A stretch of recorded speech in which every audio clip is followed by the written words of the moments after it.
Hi everyone, welcome back on YouTube channel SLD educational academy. आप सभी को आपके अपने YouTube channel SLD educational academy पर एक बार पुनः स्वागत है। तो चलिए हम लोग आज जो है वो लेक्चर को आगे की ओर कंटिन्यू करते हैं।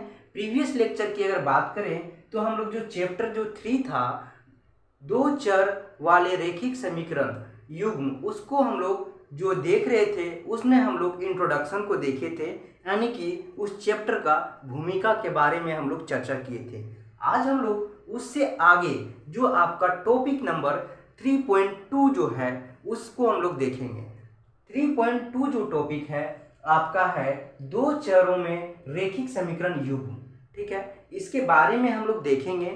उसके बाद इसका थ्योरी पोर्शन को देखने के बाद हम लोग जो एक एक्सरसाइज इससे लेंगे, जो आपका एक्सरसाइज यानी प्रश्नावली 3.1 है। 3.1 को हम लोग जो देखेंगे और उसमें जो भी प्रश्न दिया हुआ है उस प्रश्न को हम लोग एक एक करके बारीकी से हल करेंगे। तो चलिए हम लोग पहले इसका बिना देरी किए हुए थ्योरी को जानते हैं। थ्योरी में क्या है, उसके बाद क्या यहाँ से निकलेगा, उसके बाद हम लोग जो है वो प्रश्नावली में इन करेंगे। तो चलिए हम थ्योरी देखते हैं। थ्योरी में है कि इसमें बोल रहा है कि दो चरों में रैखिक समीकरण युग्म, ये आपका टॉपिक है 3.2। ठीक है, अब इसमें है कि दो चरों वाले रैखिक समीकरण युग्म में देखिए दो रेखाएं जो है एक ही तल में अगर है, ठीक है, आपका जो है वो कोई दो इक्वेशन दिया हुआ है, दो समीकरण दिया रहेगा। ऐसे मान लीजिए आपका एक समीकरण दिया हुआ है a1x, ठीक है, plus b1y plus c equal 0, ठीक है, c1 इक्वल 0। दूसरा आपका समीकरण जो दिया हुआ है a2x plus b2y plus c2 equal 0, ठीक है। ये आपका दो इक्वेशन दिया रहेगा। इस दो इक्वेशन से हम लोग यानी कि जो चर है इसका, ये जो x और y जो चर है आपका, ठीक है, ये चर को जो है हम लोग हल निकालेंगे। हल निकालने के बाद, ठीक है, जब हम लोग इसको हल निकालेंगे तब इसका जो है एक ग्राफ बनेगा।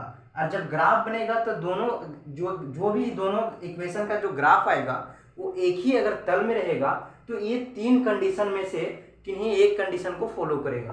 देखिए दो रेखाएं एक ही तल में हो, यानी कि इस दो इक्वेशन से, ठीक है, दो इक्वेशन से जो एक्स वाई जो चर है आपका, उस चर का जो मान निकलेगा, जो हल निकलेगा, वो हल को हम लोग ग्राफ में रिप्रेजेंट करेंगे। और वो ग्राफ अगर जो रिप्रेजेंट करने के बाद जो उसका रेखा बनेगा, इस प्रकार से अगर जो रेखा बनेगा वो रेखा एक ही तल में बनेगा, तो ये तीनों कंडीशन में से किन्हीं एक कंडीशन को फॉलो करेगा।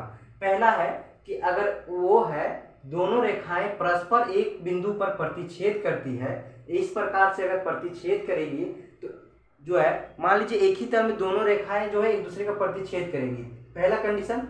दूसरा कंडीशन हो सकता है कि जो है वो एक ही तल में जो है पैरेलल हो, यानी कि समांतर रेखाएं हो, एक दूसरे की समांतर गुजरे, ठीक है, ऐसे हो सकता है। देखिए ये आपका जो है एक क्रॉस करेगा, यानी कि इंटरसेक्ट करेगा, प्रतिच्छेद, एक दूसरे का जो है ये पैरेलल होगा। उसके बाद एक है ये आपका संपाती। देखिए यदि दोनों रेखाएं प्रतिच्छेद नहीं करती है अर्थात वो समांतर है। तीसरा आपका जो है एक ही तल में अगर दोनों रेखाएं हैं तो वो रेखाएं क्या हो सकती है, दोनों रेखाएं संपाती हो सकती है, यानी कि एक ही पे हो सकती है। देखिए ये रेखाएं जो है दोनों एक ही रेखा पे जो है जो है, तो ये हो गया आपका संपाती। हम जो आप लोग को कल प्रीवियस लेक्चर में हम लोग डिस्कस किए थे वो था इस प्रकार से जो है वो दो चर वाले रैखिक समीकरण को रिप्रेजेंट किया जाता है। दो चर वाले रैखिक समीकरण को इस प्रकार से रिप्रेजेंट किया जाता है, यानी कि दर्शाया जाता है। तो इस प्रकार से जब दर्शाया जाता है तो दो इक्वेशन निकलेगा। अगर मान लीजिए एक इक्वेशन है तो एक इक्वेशन में एक रेखा बनेगा, दूसरा इक्वेशन से दूसरा रेखा बनेगा। तो इस प्रकार से जब हम लोग दो रेखा बनेगा, और ये रेखा कैसे बनेगा, जब इसमें हम लोग एक्स और वाई का मान निकालेंगे, उसके बाद ग्राफ में हम लोग रिप्रेजेंट करेंगे, तब जाके एक इक्वेशन का एक रेखा बनेगा। तो ये रेखाएं जो है अगर एक ही तल में हो, एक ही तल में बोलने का मतलब है कि ये ग्राफ है और इसी तल में अगर एक ही तल में दोनों रेखाएं अगर रिप्रेजेंट हो रहा है तो उसमें से तीन कंडीशन में से कोई एक होगा। तो दोनों रेखाएं एक दूसरे को इंटरसेक्ट करेगा यानी प्रतिच्छेद करेगा, या फिर दोनों रेखाएं एक दूसरे का पैरेलल होगा, या फिर एक ही पर एक संपाती होगा, दोनों रेखाएं एक ही से गुजरेगा। ठीक है, तो ये तीनों कंडीशन को फॉलो करेगा। ठीक है, अब हम लोग देखिए इस प्रकार से रिप्रेजेंट किया जाता है, और इसी को हम लोग जो है देखिए a x plus b y plus c equal 0, इसी को हम लोग जो है दो चर वाले रैखिक समीकरण युग्म भी कहते हैं। तो चलिए हम लोग अब है वो प्रश्नावली के ओर इन करते हैं। ठीक है, और प्रश्नावली 3.1 को हल करते हैं।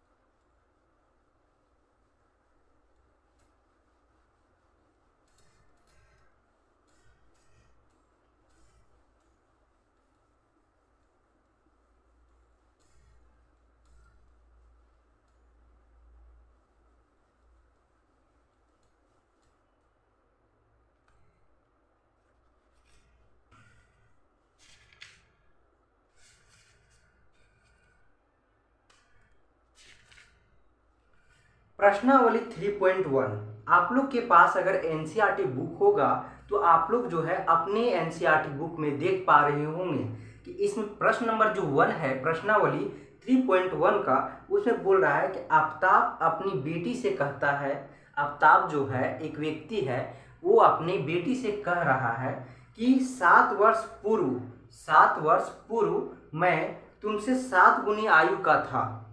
वो अपने बेटी से कहता है कि 7 वर्ष पूर्व यानी 7 वर्ष पहले मैं तुमसे 7 गुनी था। ठीक है,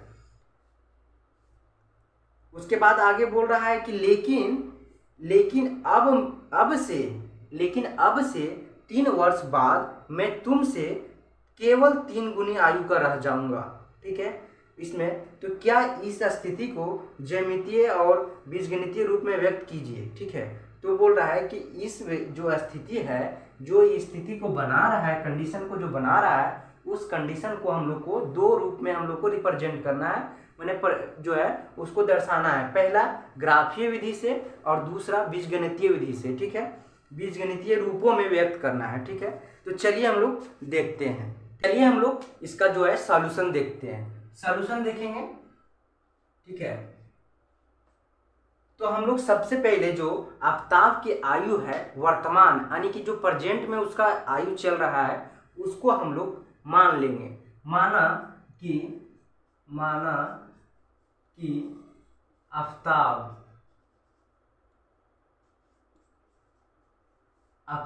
की वर्तमान आयु, ठीक है, क्या हो जाएगा, x हो जाएगा। हम मान लिए कि जो आफ्ताब की वर्तमान जो आयु चल रहा है वो आयु क्या है, उसका x है, और फिर हम उसका बेटी का जो वर्तमान आयु है उसको ही मान लेंगे। माना कि आफ्ताब की बेटी, ठीक है, बेटी की वर्तमान, ठीक है, बेटी की वर्तमान आयु इक्वल हो जाएगा आपका y। ठीक है, ये हम जो है आफ्ताब और आफ्ताब की जो बेटी थी उन दोनों का वर्तमान वायु मान लिए हैं। x वर्ष यहाँ लिख सकते हैं, x वर्ष, और यहाँ पे y वर्ष। ठीक है, अब हम लोग जो है वो हम लोग इसमें सबसे पहले अब हम लोग इसमें क्या करेंगे, अब हम लोग ये जो है वर्तमान में जो था उसके बाद हम लोग जो है 7 वर्ष पूर्व यानी हम लोग पीछे चले जाएंगे। ठीक है, तो हम लोग देखिए यहाँ पे क्या आएगा। यहाँ पे सबसे पहला केस जो आएगा वो देखिए 7 वर्ष पूर्व अगर हम लोग जाएंगे, 7 वर्ष पूर्व आफ्ताब की आयु, ठीक है, 7 वर्ष पूर्व जो है वो आफ्ताब की आयु जो होगा वो x minus equal x minus 7 हो जाएगा, क्योंकि जब अभी वर्तमान में उसका x चल रहा है, x वर्ष वो है, ठीक है, x वर्ष का वो है, तो उसमें हम लोग जो है वो 7 वर्ष घटाएंगे तब तो हम उसका 7 वर्ष पीछे जाएंगे। ठीक है, 7 वर्ष पूर्व जाने के लिए जो वर्तमान आयु जो है उसमें हम लोग 7 वर्ष को घटा देंगे। ठीक है, घटाने के बाद जो है उसका हम लोग 7 वर्ष पूर्व उन्हें पहुंच जाएंगे। ठीक है, उसके बाद इसी तरह 7 वर्ष पूर्व जो है उसकी बेटी का भी आयु जो है उसको भी घटाना पड़ेगा। ठीक है, तो 7 वर्ष पूर्व, ठीक है, 7 वर्ष पूर्व आफ्ताब की बेटी की आयु, ठीक, इक्वल हो जाएगा y माइनस 7 वर्ष। ठीक है, ये हो गया दोनों का 7 वर्ष, ये हो गया आपका वर्तमान और ये हो गया पूर्व, 7 वर्ष का पूर्व। अब हम लोग जो है इसको, अब हम लोग दो कंडीशन में हम लोग को आएगा। एक पहला केस आएगा, देखिए पहला केस में हम लोग देखेंगे केस 1 में। ठीक है, केस 1 में हम लोग देखेंगे तो देखिए ये बोल रहा था कि जो है आफ्ताब बोल रहा था अपनी बेटी से कि मैं 7 वर्ष पूर्व तुमसे 7 गुनी का था। तो देखिए यहाँ पे हो जाएगा x माइनस 7 इक्वल, ठीक है, y माइनस 7। ठीक है, ये हो जाएगा। लेकिन यहाँ पे बोलने का जो लैंग्वेज है, जो भाषा है, उसको सबसे पहले हम लोग समझिए। वो बोल रहा है आफ्ताब, ये तो आफ्ताब की वर्ष जो है 7 वर्ष पूर्व हो गया। जो आयु था उसका आयु क्या था कि x माइनस 7, यानी कि उसका जो 7 वर्ष पहले था वो हो गया, ये हो गया। और ये 7 वर्ष पहले जो उसका बेटी का आयु था, ये बोल रहा है आफ्ताब कि मैं तुमसे 7 गुनी था, यानी कि ये तो ऑलरेडी 7 गुना था। तो अभी इसको जब हम इक्वेशन को बराबर करेंगे, ये इसका आयु और इसका आयु जब बराबर करेंगे तो हमको इधर जो है वो 7 से मल्टीप्लाई करना होगा। जब 7 से इधर मल्टीप्लाई करेंगे तो ये 7 वर्ष मैंने 7 गुनी तो ये था आफ्ताब और ये नहीं था। तो इसको जब हम इक्वेशन बराबर करेंगे तो इसको लिए हमको यहाँ 7 से मल्टीप्लाई करना होगा। तो ये 7 गुनी ये भी पहले से था और ये 7 गुना हो जाएगा। तो इस प्रकार से ये एक इक्वेशन बन गया। अब देखिए इसको हम लोग इक्वल करेंगे, उसके बाद देखिए क्या होता है, x minus 7 equal 7y minus 49 आएगा। ठीक, अब इसको क्या करेंगे, देखिए जो चर वाले हैं उसको एक साइड करेंगे और जो है वो वेरिएबल जो है इसको एक साइड करेंगे। तो x माइनस 7y, ठीक है, इक्वल जो आएगा माइनस 49 प्लस 7। ठीक है, तो इस प्रकार से जब हम लोग x माइनस 7y इक्वल देखेंगे तो यहाँ आता है माइनस 42। ठीक है, ये आपका एक इक्वेशन आ गया 1। ठीक है, अब हम लोग केस 2 देखेंगे। केस 2 में जब हम लोग देखेंगे तो केस 2 क्या आता है, केस 2 देखिए, केस 2 क्या है, केस 2 में फिर देखिए अब उसमें बोल रहा था क्या, उसमें बोल रहा था कि अब जो है, लेकिन अब जो कुछ 3 वर्ष बाद, माने कि लेकिन अब से 3 वर्ष, अब से 3 वर्ष बाद जो है मैं तुमसे केवल 3 गुनी आयु का रह जाऊंगा। ठीक है, माने कि इसका बोलने का भाषा जो है वो बोल रहा है कि मतलब ये है कि मैंने 3 वर्ष, अब तो वर्तमान यहाँ था 3 वर्ष, मैंने 7 वर्ष पूर्व हम लोग गए तो हम लोग को ये मिला। अब हम लोग 3 वर्ष बाद हम लोग चल जाना है। तो इसमें हम लोग क्या करेंगे केस 2 में कि जो है जो भी उसका वर्तमान आयु है x, ठीक है, प्लस 3 कर देना है। ठीक है, उसके बाद हम लोग फिर इक्वल देंगे। ठीक, उसके बाद फिर हम लोग को क्या करना है, x प्लस 3 करना है और 3 से इसको फिर मल्टीप्लाई कर देना है। ठीक है, देखिए कैसे हुआ यहाँ पे, देखिए वो बोल रहा है कि 3 वर्ष पूर्व, ठीक है, 3 वर्ष पूर्व मैं तुमसे केवल 3 गुनी रह जाऊंगा। तो ये तो 3 गुनी ऑलरेडी है, ये तो कम हो जाएगा ना।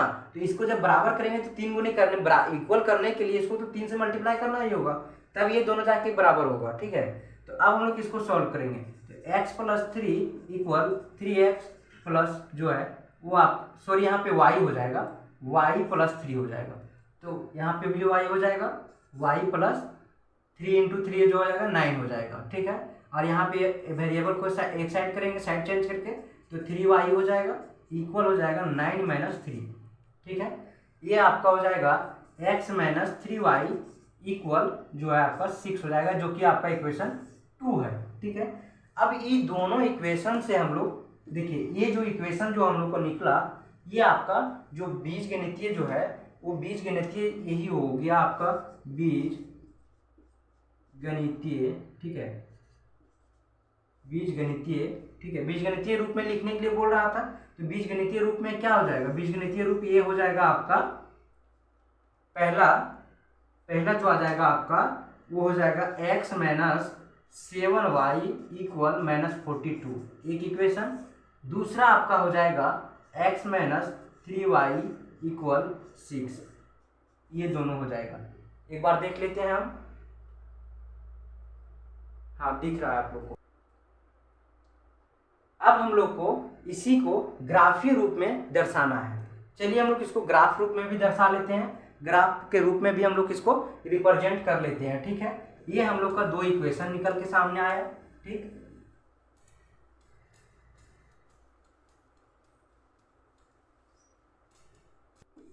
बीजगणितीय रूप के देखने के बाद अब हम लोग ग्राफीय रूप को देखेंगे। तो हम लोग के पास जो है वो दो इक्वेशन जो निकला है वो क्या इक्वेशन है, एक है x माइनस 7y इक्वल -42। ठीक है, ये आपका इक्वेशन 1 हो गया। दूसरा इक्वेशन जो है वो आपका है x माइनस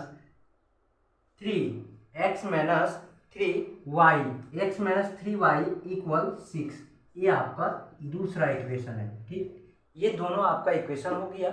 उसके बाद अब हम लोग इसका देखिए, आप लोग 9th क्लास में एक पढ़े होंगे जो है कि है वो चर यानी वेरिएबल का मान निकालने के लिए, यानी कि हल निकालने के लिए। तो यहाँ पे देखिए x y हो जाएगा, यहाँ पे देखिए दो हम लोग वेरिएबल का मान निकाल लेंगे तो ग्राफ में निकल जाएगा, क्योंकि दो चर वाले हैं तो दो से अधिक भी निकाल सकते हैं, लेकिन दो ही अगर निकालिएगा तब भी आपका हो जाएगा। देखिए यहाँ पे x का अगर मान हम लोग देखिए x का मान अगर हम लोग यहाँ पे 0 रखते हैं तो यहाँ पे जो है वो आपका y का मान 6 आ जाएगा, तो जाके यहाँ पे इक्वल हो जाएगा। उसके बाद अब हम लोग दूसरा जो है वो हम लोग क्या रखेंगे, एक हम लोग देखिए अगर x का मान 7 रखते हैं तो यहाँ पे फिर हम लोग को रखना होगा 7, तब जाके ये होगा 49 -49। तो इस प्रकार से दो आपका जो मान निकला इक्वेशन 1 यानी समीकरण 1 का, वो आपका एक निकला 0 और 06 और 77। दूसरा जो है वो देखिए दूसरा इक्वेशन यानी दूसरा समीकरण को हम लोग देखते हैं। ठीक उसी प्रकार हम लोग करेंगे जैसे हम लोग प्रीवियस में किए हैं। प्रीवियस इक्वेशन में देखिए x y, यहाँ पे भी हम लोग जो है वो ऐसा वेरिएबल का मान रखेंगे, यानी ऐसा चर का मान रखेंगे जो है चर की मान रखने पे, जो समीकरण में रखने पे समीकरण जो है वो संतुष्ट हो, यानी कि सेटिस्फाई करे, तब हम जाके वो वेरिएबल जो होता है वो जो चर का मान होता है वो मान्य होता है। तो ऐसा हम लोग मान यानी हल रखेंगे ताकि जो है ये मान्य बन जाए। तो देखिए इसका हल क्या निकलेगा, x और y का देखिए यहाँ पे हम लोग अगर हम लोग यहाँ पे 0 रखते हैं तो यहाँ पे -2 रखना होगा, तब जाके ये +6 बनेगा, यानी +6 धनात्मक 6 बनेगा।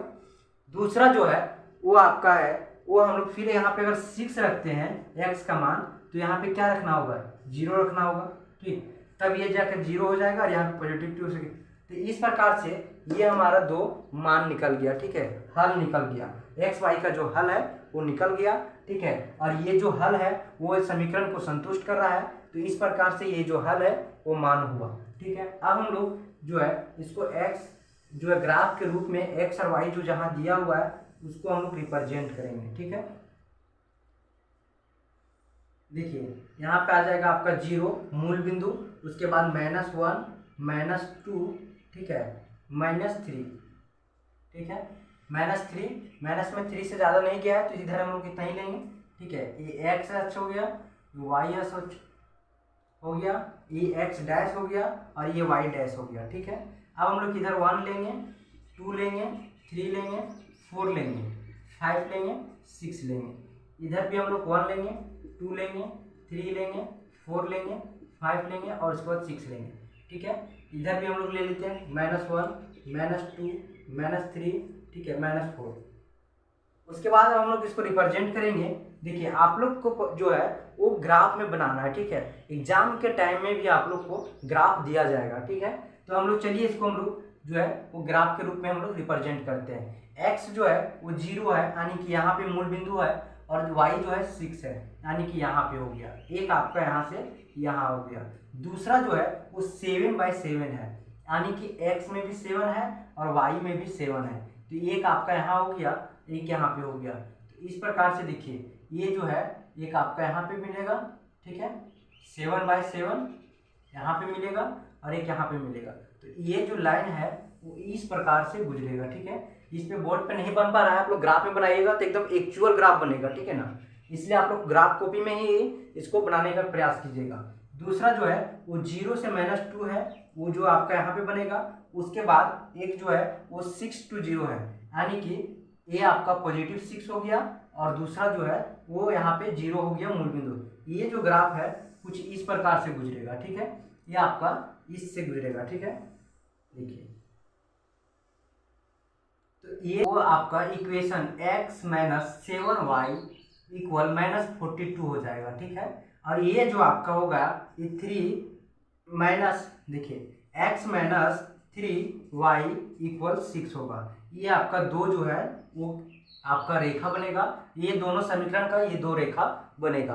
तो इस प्रकार से ये प्रश्न जो है वो आपका प्रश्नावली 3.1 था, प्रश्नावली 3.1 है, उसका प्रश्न नंबर 1 जो है वो इस प्रकार से कंप्लीट बनेगा, ठीक है। आप लोग जो है आपको एक बार इसको जो है ग्राफ में जरूर ट्राई कीजिएगा, ठीक है। आप इसका जो आपका प्रश्न नंबर 2 है उसको हम लोग नेक्स्ट लेक्चर में कंटिन्यू करेंगे। तब तक